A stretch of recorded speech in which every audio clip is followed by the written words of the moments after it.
as detailed by public intellectuals/bloggers such as Tequila Sovereign. Some Occupy sites, including Boston, Denver, Austin, and Albuquerque, try to engage in discussions about the problematic and colonial overtones of occupation. Barker blogs about a first-hand experience in bringing a proposal for a Memorandum of Solidarity with Indigenous Peoples to the General Assembly in Occupy Oakland. The memorandum, signed by Karina Gold, Cochenyo Olone, the First Peoples of Oakland/Ohlone, Barker, and numerous other indigenous and non-indigenous activist scholars, called for the acknowledgement of Oakland as already occupied and on stolen land, of the ongoing defiance of indigenous peoples in the U.S. and around the globe against imperialism, colonialism, and oppression, the need for genuine and respectful involvement of indigenous peoples in the Occupy Oakland movement, and the aspiration to decolonize Oakland rather than reoccupy it. From Barker's account of the responses from settler individuals to the memorandum, quote, ultimately what they, settler participants in Occupy Oakland, were asking is whether or not we were asking them, as non-indigenous people, the impossible. Would their solidarity with us require them to give up their lands, their resources, their ways of life, so that we, who numbered so few after all, could have more, could have it all?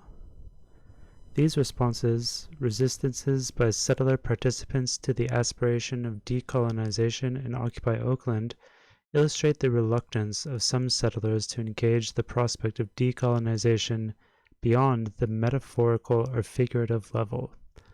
Further, they reveal the limitations to solidarity, without the willingness to acknowledge stolen land and how stolen land benefits settlers.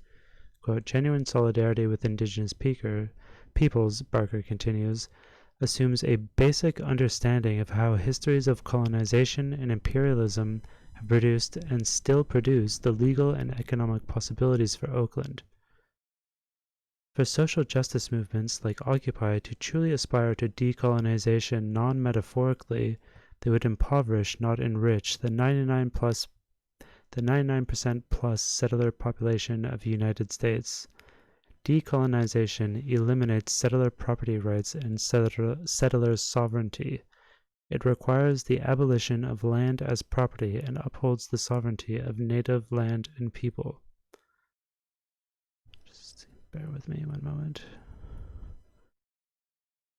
An ethic of incommensurability which guides moves that unsettle innocence stands in contrast to aims of reconciliation, which motivate settler moves to innocence. Reconciliation is about rescuing settler normalcy, about rescuing a settler future. Reconciliation is concerned with questions of what will decolonization look like, what will happen after abolition, what will be the consequences of decolonization for the settler. Incommensurability acknowledges that these questions need not and perhaps cannot be answered in order for decolonization to exist as a framework. We want to say first that decolonization is not obliged to answer these questions. Decolonization is not accountable to settlers or settler futurity. Decolonization is accountable to indigenous sovereignty and futurity.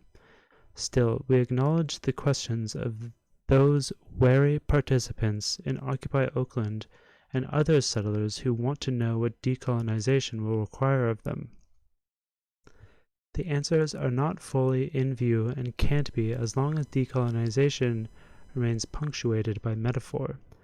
The answers will not emerge from friendly understanding and indeed require a dangerous understanding of uncommonality that uncoalesces coalition politics, moves that may feel very unfriendly, but we will find out the answers as we get there in the exact measures that we can discern the movements which give decolonization historical form and content.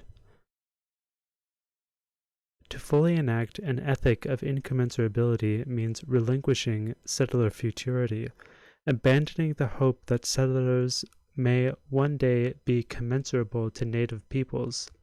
It means removing the asterisks, periods, commas, apostrophes, the whereases, buts, and conditional clauses that punctuate decolonization and underwrite settler innocence. The native futures, the lives to be lived once the settler nation is gone, these are the unwritten possibilities made possible by an ethic of incommensurability. When you take away the punctuation, he says, of lines lifted from the documents about military occupied land, its acreage and location, you take away its finality, opening the possibility of other futures. Craig Santos Perez, Jamaru scholar and poet. Decolonization offers a different perspective to human and civil rights-based approaches to justice, an unsettling one rather than a complementary one. Decolonization is not an and, it is an elsewhere.